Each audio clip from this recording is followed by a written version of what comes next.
গ্রাম বাংলার অনেক জায়গা আছে যেখানে দিনের আলোতেও মানুষ যেতে ভয় পায়, কারণ সেখানে লুকিয়ে থাকে অতীতের অভিশাপ আর অজানা আত্মা। পূর্ব বর্ধমান জেলার এক ছোট্ট গ্রাম বিনপুর। গ্রামের এক প্রান্তে ছিল একটি বিশাল ঝিল। লোকজন সেই ঝিলটাকে বলতো কালো ঝিল, কারণ ঝিলের জল সবসময় অদ্ভুত কালচে রঙের দেখাতো, আর রাতে সেখানে কেউ গেলে ফিরে আসার পর অদ্ভুত আচরণ করত। গ্রামের বয়স্ক লোকেরা বলতো অনেক বছর আগে এক নববধূ সেই ঝিলের জলে ডুবে মারা গিয়েছিল। তারপর থেকেই রাতে ঝিলের পাশ দিয়ে গেলে মেয়ের কণ্ঠে কেউ ডাক দেয়, এই শোনো, এখানে এসো।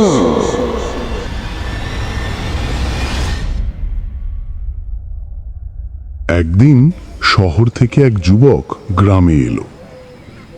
তার নাম ছিল অভিজিৎ।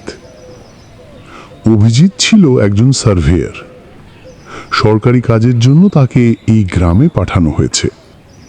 সে গ্রামের স্কুলের পাশে এক পুরনো বাড়িতে থাকতে শুরু করলো। এমনিতে গ্রামটা তার খুব ভালোই লেগেছিল, তাই গ্রামটার বিষয়ে আরো কিছু জানার তার আগ্রহ বেড়ে গেল। তাই প্রথম দিনই সে গ্রামের এক বৃদ্ধ লোকের সঙ্গে দেখা করল। বাবা, তুমি এই গ্রামে নতুন, গ্রাম সম্বন্ধে তোমার কোনো ধারণা নেই, তাই তোমাকে একটা বিষয়ে সাবধান করে দিই। সাবধান? কিসের সাবধানতা? রাতে ঝিলের পাশে কখনোই যেও না, ওখানে নিশি ডাকে। এগুলো সব তো কুসংস্কার কাকা, আমি এসবে বিশ্বাস করি না। বৃদ্ধ লোকটি শুধু মাথা নেড়ে বলল, সবাই প্রথমে এটাই বলে। রাত অনেকটা হয়ে গিয়েছিল, তাই অভিজিৎ বৃদ্ধকে বিদায় জানিয়ে ঘরে ফিরে আসলো। রাতে খাওয়া দাওয়া সেরে নিয়ে অভিজিৎ তার ঘরে বসে কাজ করছিল। হঠাৎ সে শুনতে পেল দূর থেকে কারো মিষ্টি কণ্ঠে ডাক, অভিজিৎ, বাইরে এসো। অভিজিৎ চমকে উঠল। সে ভাবল, এই গ্রামে তো কেউ আমার নাম জানে না, তাহলে বাইরে আমার নাম ধরে কে ডাকছে? তার বুকের ভেতর ধড়ফড় শুরু হয়ে গেল।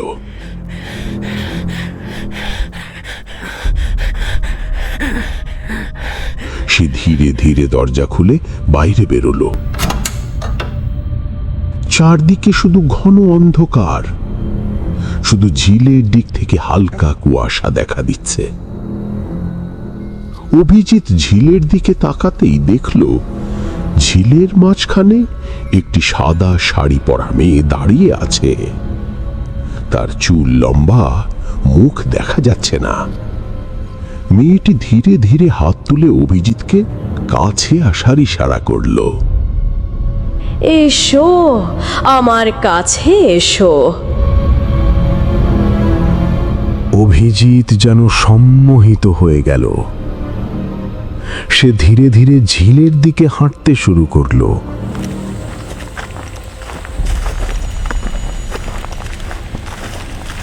ঠিক তখনই পিছন থেকে এক বৃদ্ধ লোক তার হাত ধরে ফেলল। বৃদ্ধ চিৎকার করে বলল, পাগল, কোথায় যাচ্ছিস? অভিজিৎ হঠাৎ জ্ঞান ফিরে পেল। সে ঝিলের দিকে তাকালো, কিন্তু সেখানে আর কেউ নেই। পরদিন সকালে অভিজিৎ সেই বৃদ্ধ লোকটির কাছে রাত্রের সব ঘটনা খুলে বলল। বৃদ্ধ দীর্ঘশ্বাস ফেলে বলল, আজ থেকে 25 বছর আগে এই গ্রামে একটি মেয়ে ছিল, তার নাম ছিল মাধবী। মাধবীর সাথে গ্রামেরই একটি ছেলের সাথে বিয়ে ঠিক হয়। প্রথম কিছুদিন ঠিকই যাচ্ছিল, কিন্তু বিয়ের কিছু মাস পরের থেকেই মাধবীকে তার স্বামী খুব অত্যাচার করতে লাগলো। একদিন রাতে তার স্বামী তাকে খুব মারধর করে এই ঝিলে ফেলে দেয়, আর সেই রাতেই এই ঝিলে ডুবে সে মারা যায়। তারপর থেকে সে নিশি হয়ে গেছে। রাতে একা মানুষ দেখলেই সে ডেকে নিয়ে যায়।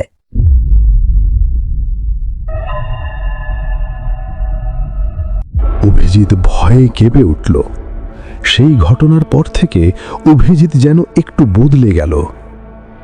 সে আগের মতো হাসি খুশি থাকতো না, সব সময় চিন্তায় ডুবে থাকত। রাতে ঘুমোতে গেলেই একই স্বপ্ন বারবার দেখতে শুরু করলো। স্বপ্নে সে দেখত একটি সাদা শাড়ি পরা মেয়ে ঝিলের মাঝখানে দাঁড়িয়ে আছে। মেয়েটি ধীরে ধীরে তার দিকে তাকিয়ে বলছে, তুমি আমাকে কেন বাঁচাওনি? অভিজিতের ঘুম ভেঙে যেত। সে উঠে বসে পড়ত, তার শরীর ঘামে ভিজে যেত।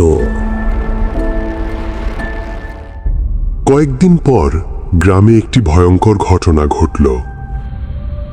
গ্রামের একটি যুবক বিপ্লব রাত্রিবেলায় হঠাৎ নিখোঁজ হয়ে গেল। শেষবারের মতো তাকে দেখা গিয়েছিল রাতে ঝিলের পাশে হাঁটাহাঁটি করছিল।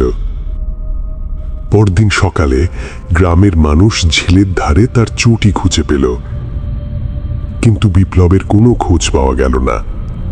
গ্রামের সবাই আতঙ্কে ভয় কাঁপতে লাগলো। লোকজন বলতে লাগলো নিশি আবার কাউকে নিয়ে গেছে। অভিজিৎ আবার ঠিক করলো এই রহস্যের সমাধান সে করবেই। সে গ্রামের পুরনো নথি খুঁজতে শুরু করলো। গ্রামের একটি লাইব্রেরিতে একটা পুরনো আলমারি আছে। অভিজিৎ সেই ধুলো জমা আলমারিটা খুলল। আলমারিতে সে একটি পুরনো ডায়েরি খুঁজে পেল। ডায়েরিটা ছিল মাধবীর বাবার। ডায়েরিটা এতটাই পুরনো যে ডায়েরির পাতাগুলো প্রায় হলুদ হয়ে গেছে, কিন্তু ভেতরের লেখাগুলো এখনো স্পষ্ট। অভিজিৎ মন দিয়ে পড়তে শুরু করল।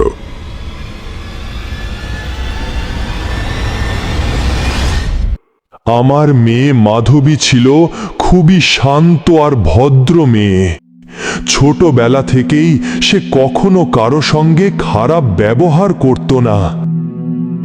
নিজের স্বপ্নগুলোকে বুকের ভেতর লালন করত আর আমাদের সংসারটাকে সুখে ভরিয়ে রাখার চেষ্টা করত। আমার মেয়ের বিয়ের দিনটা ছিল আমাদের জীবনের সবচেয়ে আনন্দের দিন। আমি ভেবেছিলাম আমার মেয়ে নতুন ঘরে সুখে থাকবে, নিজের একটা সুন্দর সংসার গড়ে তুলবে। কিন্তু কে জানতো সেই ঘরই একদিন তার জীবনের শেষ ঠিকানা হয়ে উঠবে। বিয়ের কিছুদিন পর থেকেই মাধবীর কণ্ঠে কষ্টের ছায়া টের পেতাম। কথা বলার সময় সে হাসার চেষ্টা করত, কিন্তু আমি বাবা তো, তাই সব বুঝতে পারতাম। একদিন সে কাঁদতে কাঁদতে আমাকে বলেছিল, বাবা, আমি খুব কষ্টে আছি। তারপর হঠাৎ একদিন খবর এলো আমার মেয়ে আর বেঁচে নেই। ওরা বলল এটা নাকি আত্মহত্যা, কিন্তু আমি জানি আমার মেয়ে নির্দোষ ছিল। সে বাঁচতে চেয়েছিল, স্বপ্ন দেখতে চেয়েছিল। তার স্বামী আর শ্বশুর বাড়ির লোকেরা তাকে নির্দয়ভাবে মেরে ফেলেছে। আমি থানায় গেছি, আদালতের দরজায় দাঁড়িয়েছি, মানুষের কাছে কেঁদে কেঁদে বলেছি আমার মেয়ের জন্য বিচার চাই। কিন্তু আজও কেউ আমার কথা শোনেনি। আজও আমি প্রতিদিন দরজার দিকে তাকিয়ে থাকি। মনে হয় হয়তো কোনো একদিন সত্যের জয় হবে আর আমার মাধবী ন্যায় বিচার পাবে।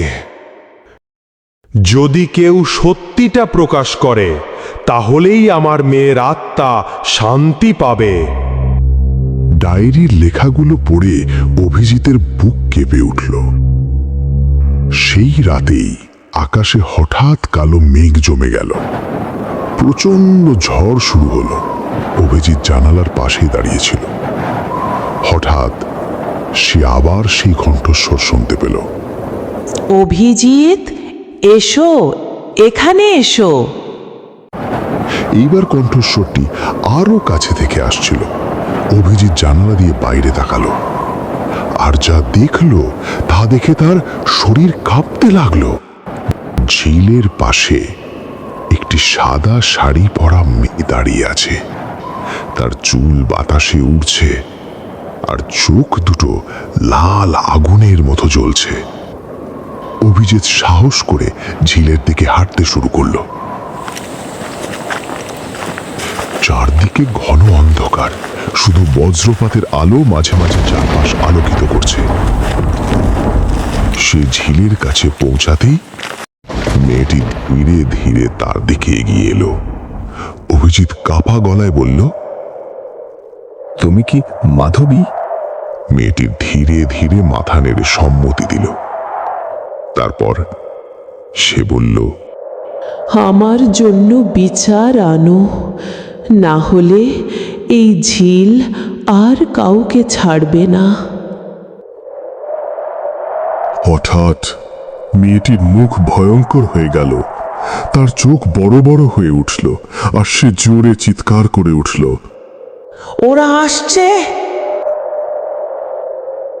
মাধবীর কথা শেষ হতেই চারদিকে হঠাৎ প্রচন্ড ঝড় শুরু হয়ে গেল। আকাশে একের পর এক বজ্রপাত হতে লাগলো। ঝিলের জল অস্বাভাবিকভাবে ঢেউ তুলতে লাগলো। হঠাৎ সে দেখল ঝিলের অপর পাশ থেকে তিনটি কালো ছায়া ধীরে ধীরে এগিয়ে আসছে। তাদের মুখ দেখা যাচ্ছে না, কিন্তু তাদের উপস্থিতি যেন চারপাশের বাতাসকে আরো ভারী করে তুলছে। ওই যে ওরা আসছে, ওরা আসছে, ওরাই আমাকে মেরেছিল। ভয়ে অভিজিতের বুক ধড়ফড় করতে লাগলো। অভিজিতের চোখের সামনে অন্ধকার নেমে আসলো। ভয়ে আতঙ্কে সে অজ্ঞান হয়ে গেল। পরদিন সকালে জ্ঞান ফিরতেই অভিজিৎ সরাসরি থানায় গিয়ে মাধবীর মৃত্যুর পুরনো কেসটি আবার খোলার আবেদন করল। প্রথমে পুলিশ বিষয়টি গুরুত্ব দেয়নি, কারণ ঘটনাটি অনেক বছর আগের। কিন্তু অভিজিৎ থামল না। সে গ্রামের মানুষের সাক্ষ্য জোগাড় করল, পুরনো ডায়েরির কপি জমা দিল। অবশেষে পুলিশ তদন্ত শুরু করল। কয়েকদিনের মধ্যেই মাধবীর স্বামী এবং তার দুই সহযোগীর বিরুদ্ধে খুনের প্রমাণ পাওয়া গেল।